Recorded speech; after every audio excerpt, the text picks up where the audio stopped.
the group for about 2 years. I cover all the lake use permitting activities on the western portion of the lake, so Catawba County and Lincoln County. Joe Klutz covers everything in the Mecklenburg County and Iredell County portion of the lake. We'll both provide general information about the other side, but any kind of permitting and site-specific questions, speak to either one of us depending on where you are, which side of the lake. Dennis, our manager, he knows more about the lake, or he's forgotten more about the lake than I'll ever know, but he's over about 15 lakes now, Norman and several others. So he's still involved on the lake, but generally speaking, Joe and I would be your best contacts. So I'll share my screen here and go back to this.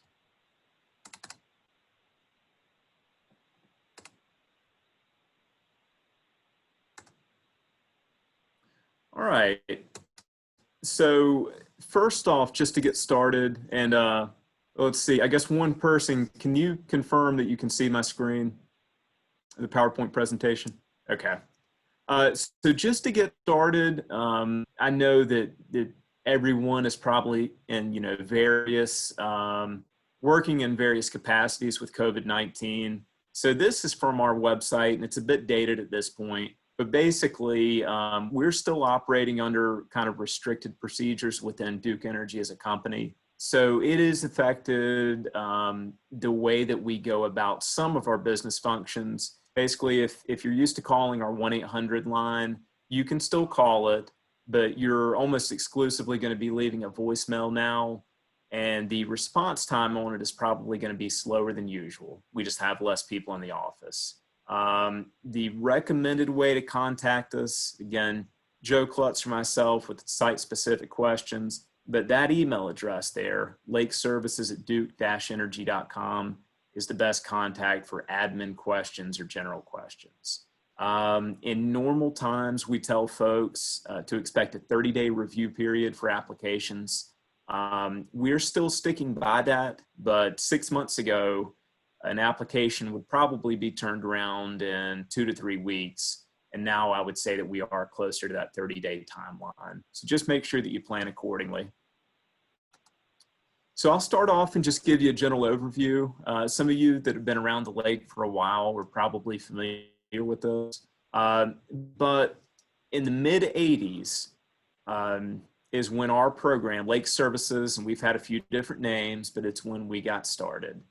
Lake Norman filled in the early 60s, but it was in the mid-'80s when we first started tagging docks, regulating docks, and managing activities within the lake. So between 85 and 87, we put in the McGuire Nuclear Station and boated counterclockwise around the lake. So Mecklenburg County, Iredell County, Catawba, and Lincoln, we tagged every dock on the lake. Didn't matter what it looked like, how long it was. It could be a whole house over the water or something that's 300 feet long. If it was there, we tagged it. Right around that same time came the first version of our Shoreline Management Guidelines. And that is our set of rules and criteria for evaluating permit applications and determining what can be built on the lake. So basically anything before the mid-'80s, if it was there, it was tagged, it got permitted. As long as it's consistent with that, even though it wouldn't meet the the guidelines in the 80s or certainly the guidelines by today, it would be considered an allowable non-conforming structure. Again, if it was tagged and if it's consistent with that record. So since that time, about every 10 years, we've updated those shoreline management guidelines. Pretty much each time we have learning lessons from things that we may have missed the first time. The federal government may have gotten involved and said, hey, Duke, you need to do this, or you need to do a better job doing this. And those rules are updated. And each time they're updated, you can pretty much count on them being more restrictive and not less restrictive.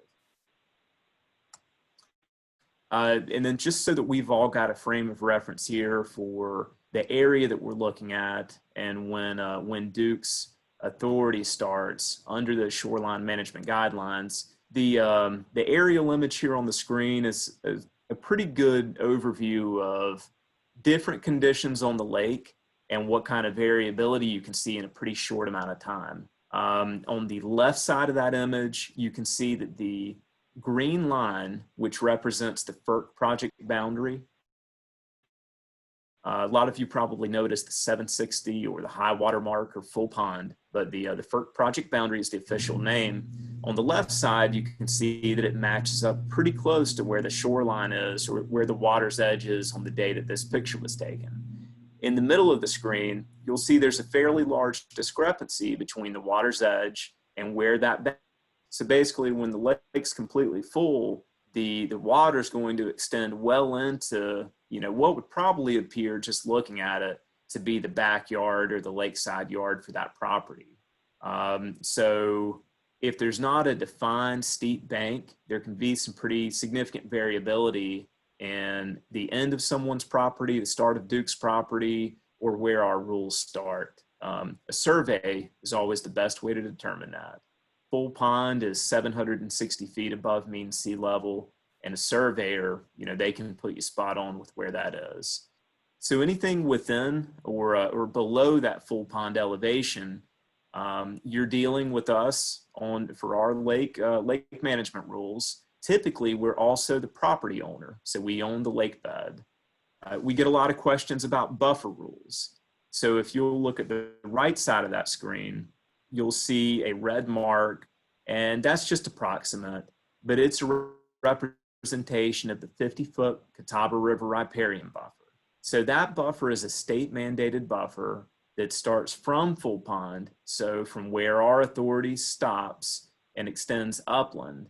And most of you are familiar with it, but it restricts or limits what a property owner is able to do on their own property. I've got some contacts at the end of the presentation, but for Iredell, Catawba, and Lincoln County, there's a state contact. For Mecklenburg County, they've got their own local rules that are actually more restrictive than the state's rules, and there's a separate contact for that. But getting back to our side of the full pond elevation, any kind of activities within the project boundary of the lake require approval from us. So think dock construction and maintenance, stabilizing a shoreline with riprap or with a seawall, dredging for access for a dock, and then a lot of supplemental uses, marinas, bridges, utilities, pretty much anything within the lake boundary, you need to come to us. So at this point, I won't get too far into the weeds on specific guidelines and kind of our specific rules and criteria, but I'll touch on the things that I think are most relevant for a property transaction. So in doing that, I'll start from the perspective of a listing agent, so selling a property.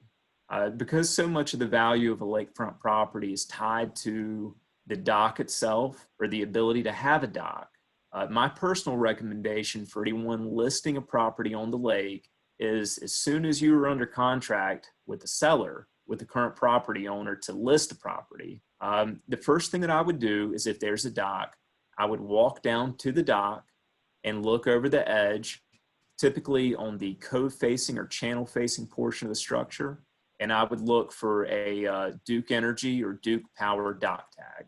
They're about the size of a motorcycle license plate, and here's a few examples right here. So that's the first thing that I would do is look for that. If you find that, that's a good first sign. But what that tag means, and all it means, is that the dock was consistent with how it was permitted the day that the tag was put on. You know, we've seen folks where we'll inspect a structure and put on a tag, and then the next week, next month, or maybe multiple owners down the road, they'll get creative and add things, expand it, and do some things that may be able to be permitted and they just didn't go through the process, or there's things that they added and they're not able to be permitted, and there could be a violation or a compliance issue. So again, finding the tag is the first step and a good sign. After that, my next question would be to the property owner, do you have a copy of the permitting history for this dock? And basically what that would mean is either they probably permitted with us to build it, originally, or to maintain it, or when they bought the property, they transferred the permit history into their name. So if they have that and they can provide you with a copy, that's good. The next thing that I would do is open up that permit history, which may be as simple as this form here on the right. This is an original permit. It's from the mid-'80s, just a simple drawing. So it may be something anywhere from that, one page and kind of minimal, to a 20-page document with engineered drawings. But I would look at the permit history and look at the dock, and you can typically tell, is it a fixed pier to a ramp to a swim platform like is shown in this application? Or when you look down at the shoreline, does that structure significantly vary from the permitting history? If it varies from it, that's a red flag. There may have been changes, and there could be issues with that. So if you find a tag and the dock is not in the owner's name and they don't have permit history, we will only share records, internal records, with the current property owner if the dock is in their name. So if it's not in their name and they don't have permitting history, they're going to have to submit a transfer application with us to transfer the dock permit in their name. If you've got a tag and all you're looking to do is a transfer, it's a pretty simple process. We've got a lake permit application and user agreement forms that they'll need to fill out and send into our office with an application fee, currently $350. So at that point, what we will do, Joe Klutz or myself for Lake Norman, we will receive the application, visit the property with the permit history in hand, and we'll complete a compliance evaluation of that dock. Basically, at that point, the current property owner will get a clean bill of health and a copy of the permitting history, or they'll get a letter notifying them that there is an issue, and we'll still transfer the permit into their name. They'll still receive a copy of the permitting history, but it's going to come with a compliance issue that has to be addressed, which they can correct that themselves, or, it's something depending on timelines of closing, may be able to be disclosed to the buyer. Generally speaking, it's going to have to be corrected in a fairly short amount of time, though. So that was if there's a tag on the dock. So if you walk down to the structure, you search everywhere, and you can't find that little Duke Energy metal tag, and there's no proof of permitting history, and the dock may have been there for 10 years, 20 years, 30 years. But if there's no permitting history, property owner's going to have to send us an application and apply for it as if they're building a new structure. So there's a more substantial process here. The $350 application fee still applies. The lake permit application forms still apply. There's an additional fee for new docks or establishing a record, the $250 fee you'll see there. And then there's a checklist of additional items. We require plans of the dock. It can be anything from a hand-drawn sketch to engineered drawings. We require a building permit, a survey, or a registered county plat map for the property. So if you can't find a tag, it's not necessarily bad news overall to being able for that property to have a dock. It's just you're going to have to go through more steps to clear up permitting history. So as part of that, and I mentioned this earlier on, plan for a 30-day review period for all applications, new docks, transfers, whatever the case may be. And particularly with COVID-19, I would be pretty conservative in getting that application in ahead of time and giving yourself some flexibility timeline-wise. And again, I would recommend that you get this started as soon as you're under contract with that seller to list the property. So here is just the first page of the lake permit application. There's a user's agreement document that goes with it. So this packet of forms is required for any kind of lake permitting activities. Docks, either to build a dock, to maintain a dock, to transfer a dock permit, to stabilize the shoreline. Our excavation or dredging process, it does have a different application form, and that's more involved. this form is key to any of those other more kind of more basic permit applications. So a few things of note here. Applications must be submitted by the current property owner. We will not accept applications from prospective buyers. That being said, for if you have a buyer, now looking on that side of things, if you have a buyer looking to buy a property, similar to what I mentioned for a listing agent, for a purchasing agent, the first thing that I would do prior to making an offer or as part of your due diligence is to have them provide a copy of the permitting history to you so that your client can verify that not only are they able to have a dock, but that the current dock's properly permitted, that they're not going to inherit a compliance issue or some kind of headache or nightmare. But if you've got a buyer that looks at a property that, maybe that property doesn't have a dock, or maybe the dock, if it does have a dock, it's simple or basic, or it just doesn't meet their needs. My recommendation at that point, as part of your due diligence, is to actually have the seller submit an application on your behalf.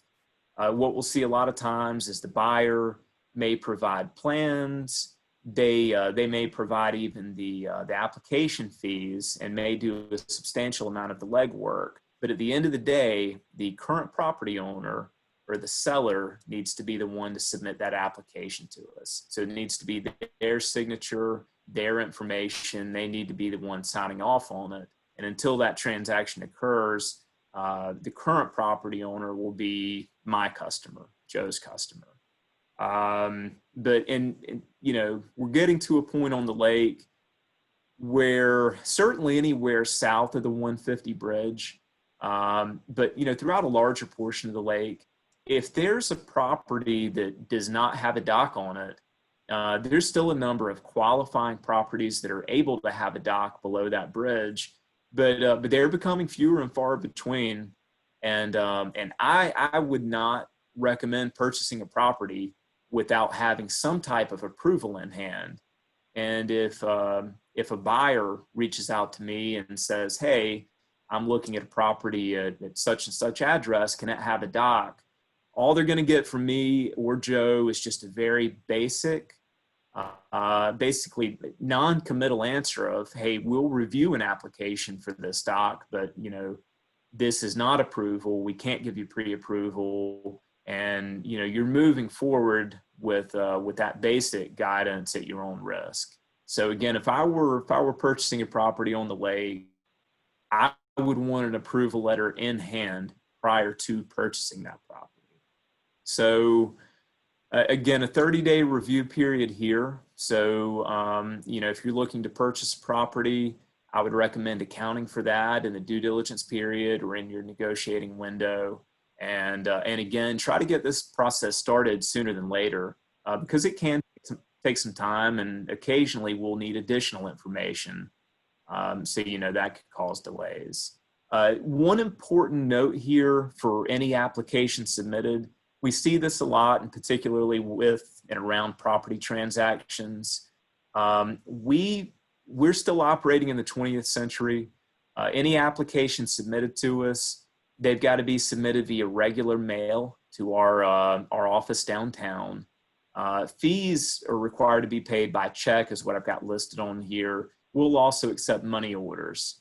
But we will not accept applications that are e-signed or docu-signed or other kind of electronic signatures. So just make sure you've got a wet signature on it or an original signature. That's an item that, as much as anything we see, it causes substantial delays because at that point we have to mail the documents back to the applicant and then they have to correct it and send it back in. So kind of just a contact sheet here. Like I mentioned earlier, a lot of you have probably dealt with Dennis Whitaker or Joe Klutz, but my contact information is on here. That's my cell phone number. If you've got a property specific question, it's probably easier to email it to me so that I can do some due diligence into it and get back to you. But phone call or email is fine. Joe's contact information is on here as well. And then I mentioned the Catawba River Riparian buffer. So if you're in Mecklenburg County, Ron Eubanks is the contact. His phone number and email address are there. Anywhere else on the lake, so Iredell, Catawba, and Lincoln counties, Alan Johnson is the contact person. And again, Duke Energy is limiting what's able to be permitted or eligible to be permitted within the lake. But those buffer rules are dictating or restricting what's able to be done on that person's property. So on their physical property. So, what I see a lot is folks will want to put in an outdoor kitchen or a pool, or they'll want to remove trees for a view shed to the lake. They may find out after a purchase that they're not able to do that. Different properties, depending on different jurisdictions and subdivision dates, can have different applicability and different buffer rules. So, either one of those contacts, I would recommend touching base with them, just to get some more information. And one final plug, the right side of the screen is just a screenshot of our Duke Energy Lakeview app. So that's available from the App Store, and you can download it and just type it in exactly that way, Duke Energy Lakeview. It's a great resource for determining what the lake level is that day. We've got special messages that we push through for high water event alerts or access area, issues or just different messages. But I even use this regularly. And I mentioned, determining where full pond is or where someone's, where the extent of the lake boundary may be. You can click on lake levels, find Lake Norman, and you may find that we're at 98 today, which is 2 feet below full pond. So basically you could walk down to the shoreline and show, prospective buyer, hey, the lake's down about 2 feet. This is recreation level. At full pond, the water level may extend to this portion of the property. And I think it's just good for a reference. But that is my basic overview, and I'm happy to open up and answer any questions anyone may have. Thank you, Chad. Anybody have questions? Just unmute yourselves. Since you muted yourselves, I don't have the ability to unmute you. So just unmute yourselves if you've got questions. I've got several, but I want to open it up to the attendees first. I have a question. Hey, Jackie. So I have a piece of property on the lake that's not in an HOA. And other than what the county restricts, I've been asked if there could be horses on the property. Are there any restrictions for having horses or other animals on a waterfront parcel that you know of?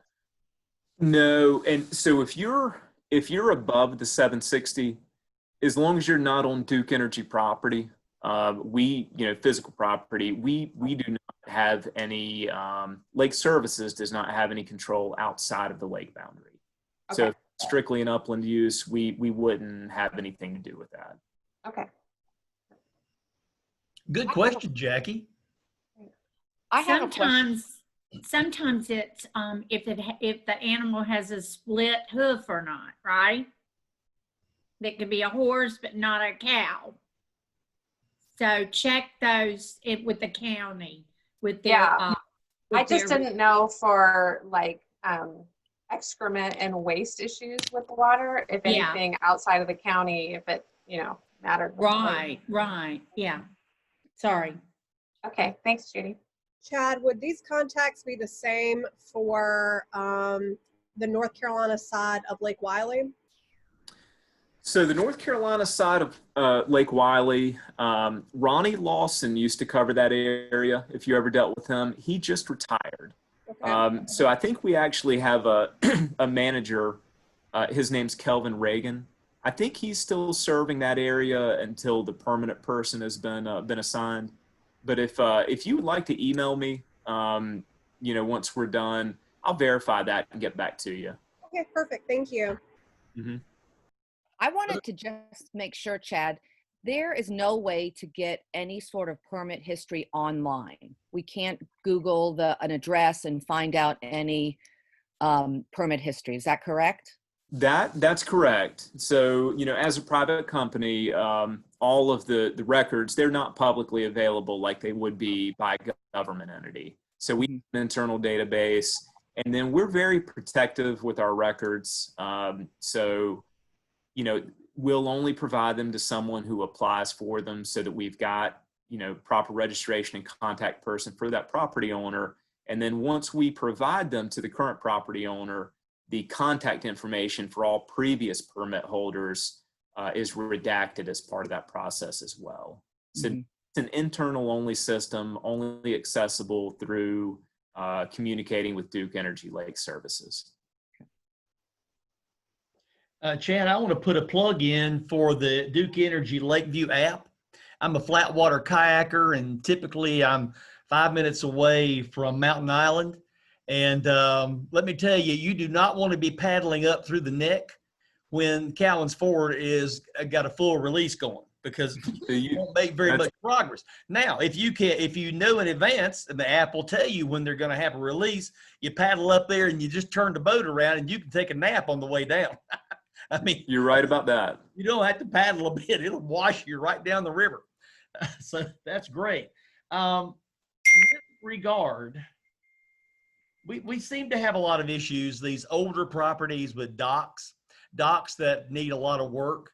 What is the maximum square footage that Duke Energy permits for a lake dock? So for a new dock being built today, the maximum footprint is 1,000 square feet. Okay. That's if the property has got a minimum of 100 linear feet of qualifying shoreline. And qualify means that it's not in a protected or restricted classification.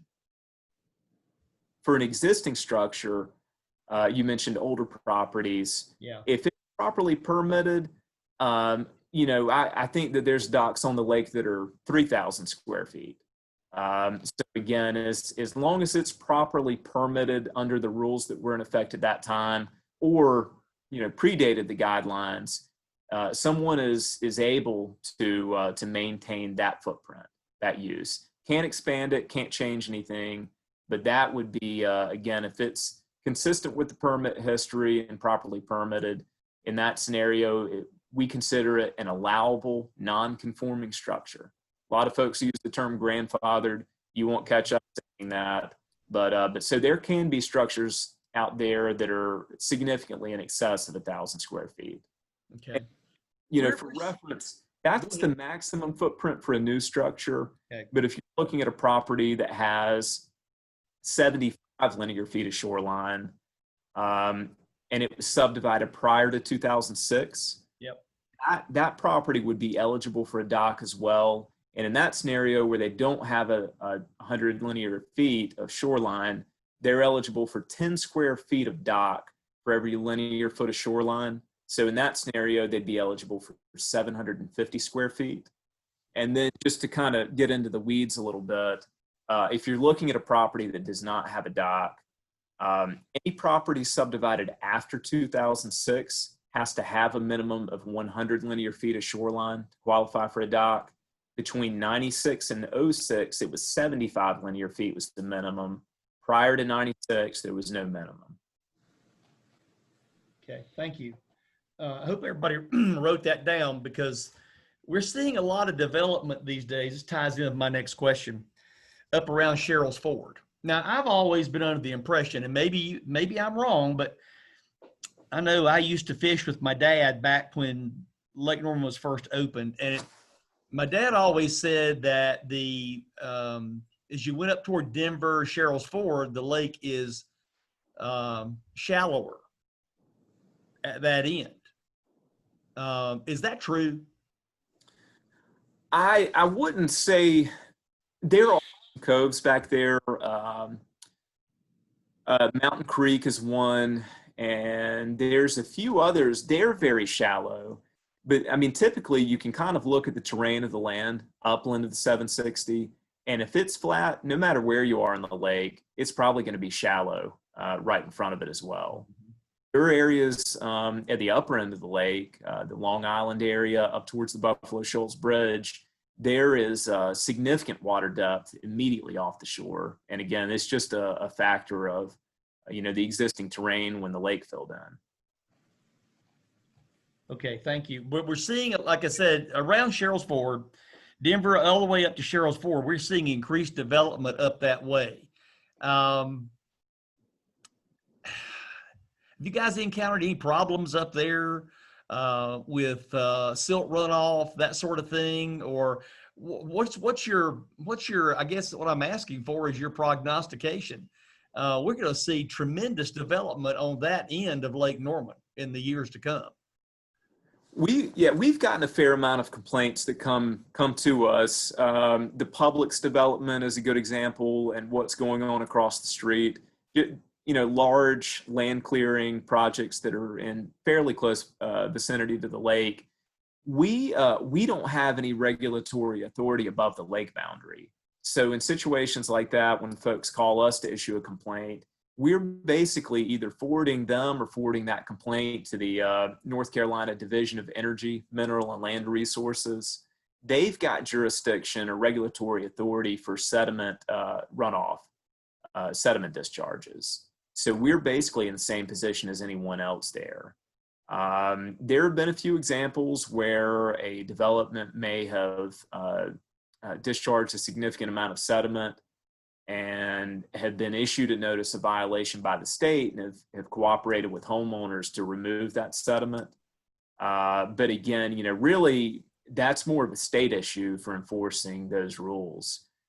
From, the standpoint of lake services, in most cases, if we're able to permit a dock, we will be able to permit excavation or dredging to maintain access to that dock. Not always, not across the board, but I would say in a majority of the situations, once you have a private facility or a dock permitted, you're able to ensure access moving forward.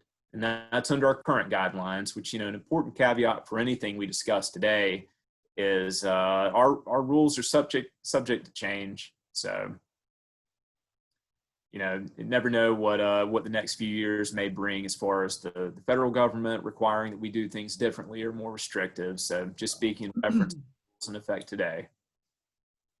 Okay, I don't want to monopolize Chad here. So other questions? Can you run those numbers again with the years, the shoreline numbers? Sure. So subdivision date is what you're looking at. Right.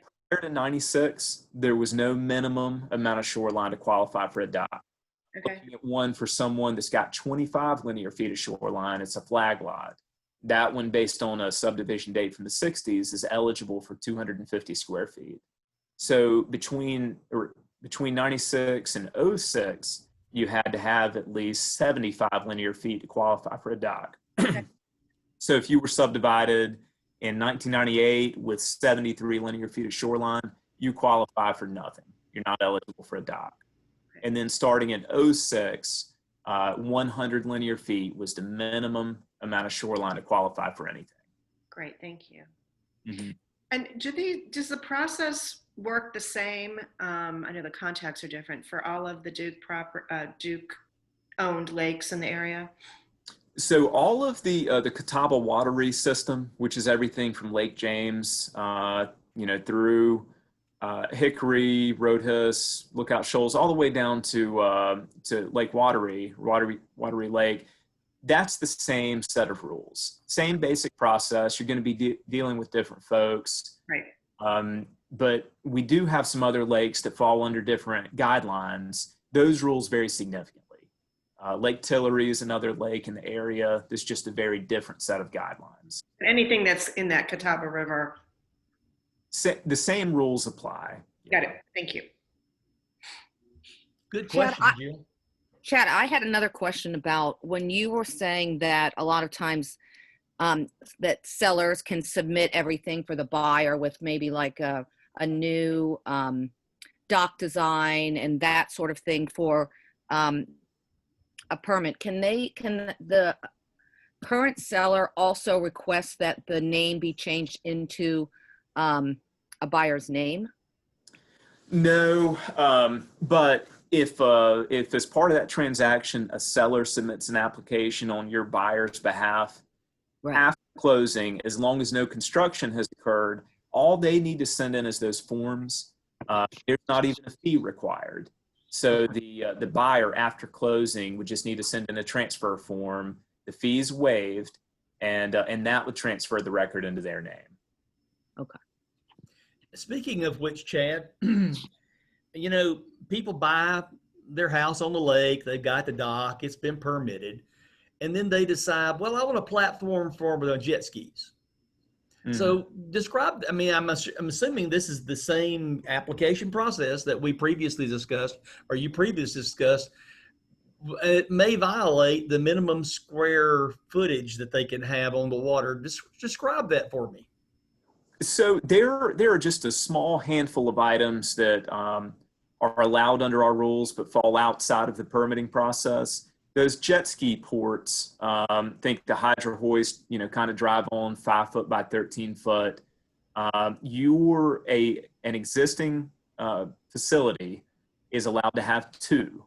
So 2 jet ports, they can be placed anywhere on the facility as long as it doesn't result in an extension over projected property lines, extending out more than 1/3 of the width of the cove, or basically that it doesn't cause any navigation issues. So they're able to have 2. They don't have to come to us for approval, but they're limited to 2. There's no process to be able to have more than that. And again, the hydro hoist kind of drive up ports, or the piling mounted lift system that's almost like a small boat lift. As long as it serves only a jet ski, those are allowed under the rules outside of the permitting process. But I see these ramps, you know, for boarding and off-boarding jet skis. I see these ramps that you pull the ski up on. Mhm. You know, these are pre-manufactured and they're attached to docks. I know a lot about docks being a kayaker. I see them attached to docks, but I'm curious. I doubt anybody got an app or filed an application to add to that dock. Right. And that, yeah, those, I think it's the same thing that I'm talking about. The drive up ramp, hydro hoist has got a product. So those are allowed. Basically any kind of a mooring device for a jet ski. Okay. You know, can't be a boat lift. It has to be limited to a jet ski, but as long as it is that, you can have 2. And as long as it doesn't violate any of the criteria I mentioned a minute ago, you're allowed to place them on the facility without coming to us for an application, and you can move them around at any point. Okay, great. Other questions? Come on, gang. This is your time. We got Chad here for another 15 minutes, so let's fire away. I have another question. Sure. What about if a seller gets back his permit and he's selling his house, and it comes back that, oh, you know what, there is kind of like a sitting platform or a swim platform that is not on the original permit. And the buyer, you know, obviously knows that. How long does the buyer have to remove it, or do they really need to remove it? They know it's not in compliance, but can they still keep it? Yeah, so I would say that most times that we flag an issue for during a transfer process as being you know, inconsistent with permitting history, most times it's able to be permitted. You know, obviously that varies wildly depending on what we're looking at and where and what the, you know, actual issue is. But, you know, in that scenario, if it's able to be permitted, the applicant would get a letter approving the transfer and flagging the compliance issue, and then they could submit a full application. And at that point, it's the same form, same fee, but they need to send in drawings, building permit, survey, or plat map. They can send all that in and request after the fact approval for it. Okay.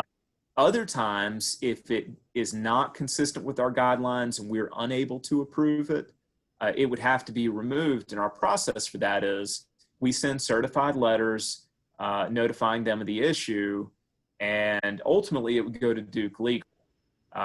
So you know, if the seller and the buyer are working together on it, you know, I think that would really be up to them. You're probably looking at a period that corrective action would need to be done within, say, 60 days. Okay. It could be less. There are circumstances in which it could be more, but probably you're looking about that kind of timeline to either attempt to permit it or remove the violation. And if it was not resolved in that time period, typically things get referred to our legal department. I have a question. Considering Mountain Island Lake, you know, it was a hot mess with the flooding last year.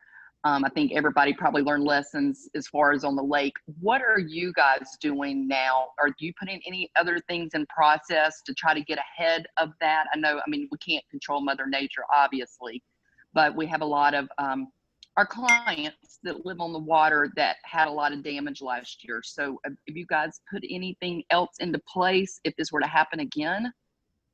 Well, that's really outside of my purview, so I can't speak to that. We've got a water management group that they pay very close attention to the lake levels. And obviously that was a terrible situation for the folks on Mountain Island Lake and you know, the upper portion of Lake Wylie as well. So I know that they worked very hard both prior to that and certainly since then to avoid that ever happening. Like you said, you know, some of that's outside of the company's control. I think during that storm event, the Hickory area got 15 inches of rain in something like a 15-hour period, and it's hard to account for that. But no, there are people working on that. And if you need additional information, feel free to send me an email and I can put you in contact with the correct person. Okay, and we're sharing, like, I've got your app on my phone now, so we watch it. We put out, you know, through social media, anytime we see things are going up, we try to put it out on our business accounts. Got a client using it now, so that app does come in handy just so we can watch those water levels a little better as well. Right. I think that's a good idea, good practice. Good question, Angie. Anybody else? I've got a question, Chad. Where do I find the transfer forms? Because I've got buyers that are buying on the lake and I want to make sure that I get their permitting transferred over to them for the dock. Right. Let me see if I can. That is the link right there, that web address, if you can see it on the screen. That should take you there. Or if you will just Google Duke Energy Lake Services and go to our Lake Services page, there is, you'll see a box, kind of a table on there. Catawba Watery will be the top one. And then 2 columns over, Lake Permit Application and User Agreement is the link. And you know, that's the best place to find it. And we update those forms periodically. So in any of these scenarios, feel free to just email me and I'll email you back. And depending on the situation, I can give you a checklist of everything that's applicable. But once you do have one, I would recommend either reaching out to me or going to the website to make sure you've got the current version. After they're outdated by a certain time period, right now that time period's about a year, we won't accept it anymore and we'll return it. The reason is we update the criteria. There may be different things on the new applications. Gotcha. Okay, great. Thank you. Other questions? Chad, I got, in the few minutes remaining here, I do have a question and an observation. First, the observation. Being a flat water kayaker, my season is limited to the times that I could actually stick my feet in the water and board my kayak. What I would like to see is kayak entry points at all the public boat landings. Is there any discussion of that? And I went to the FERC hearings, you know, back when y'all were renewing a few years ago, and I felt like my message there with the river keepers kind of fell on deaf ears. Is there any talk about this? I mean, every time I go to the lake, I see more and more kayaks out there. Right. So it is being prioritized. Now, during our relicensing period, the amenities that we agreed to build at that point we've committed to build and will build, and then supplemental things, that would be up to our recreation group. I am familiar with 2 active projects, or submittals, I should say, permit submittals, that I really can't discuss the specific entity or location, but they're public projects. And I said 2, it's actually 3, and kayak launch is a large part of it. Good. So I do feel like there's more of those coming, and I'm with you. I see more kayakers on the lake these days than I ever have before. It gets pretty crowded out there on weekends on Mountain Island. Right. We're running into one another. Right, and those projects I mentioned were on Norman. So, and I'm less familiar with Mountain Island as far as the day in, day out. I'll settle for any improvements on any lake. Most kayakers, like myself, would like to extend the season into November, December, but by then the water level's so cold. And if you have to get in the water to board your kayak, you're just not going to do it. It's just too cold. Right. So I'll mention that. From dry land would be great. So our recreation group, they're the entity within Duke that manages and plans for improvements for the access areas. I'll mention that to them, that I've please. It's just the folks I know that kayak on all the Yadkin River, or not the Yadkin River, but the Catawba River lakes. There's more and more of them. Look at the number of meetup groups in Charlotte alone. They're now up to about 40 meetup groups just for kayakers. The number that's grown tenfold in the last, I'm gonna say, 5 years. It's amazing. So you see more kayak racks. I see a lot more kayaks on the lake. So anything to extend the season would be much appreciated. All right. Is anybody else? I had, Chad, one more quick question. Fire away, Christine. Are there, and speaking of restrictions, are there any plans to have restrictions on the size of boats? Like, are the cigarette boats and larger boats, are those still going to be allowed with, the noise and the speed and et cetera of those bigger boats? So Duke Energy regulates most activities on the lake except for boating. Boating is a Wildlife Resources Commission issue or local law enforcement. Okay, so nothing to do with involved in that. Okay. I would say from a lakefront property owner standpoint, probably the number one complaint that I get is the prevalence of wake boats and the damage that they're causing on structures and shorelines. And we don't have anything to do with that. We have no authority with regard to boats or boating traffic. I've got a final question here I meant to ask earlier about dredging. Is there a specific dredging permit that's required? How do you get permission to dredge? So the process would be, I guess, for one, the property either has to have an existing dock, or that excavation application has to be part of a request for a new dock. That's number one, because we do, on shorelines or in situations where they're eligible, we allow folks to excavate for access. We don't allow folks just to excavate the general area in front of their property. You can't just excavate for water depth across 100 feet wide in front of your shoreline. So that's number one. But the next part would really be, call us and get our contractor list, or however you want to start it. But basically, generally speaking, a property owner would consult with the contractor, find someone they feel comfortable with. That contractor would have me or Joe come out for a preliminary review, in which we tell them, hey, we will or we won't review an application for dredging here or excavation. And at that point, there's a pretty extensive application process. Pretty lengthy application. There's some maps required. You have to get approval from the Division of Water Resources, the state agency, and receive concurrence from the Catawba Indian Tribal Historic Preservation Office. At that point, with that in hand, you submit the application and those documents to us, and we review it and either approve or deny the request. Chad, what about a property that has already been dredged once and now it's been 10 years and it needs to be redredged? Is that allowed, or do you have to do the process over again?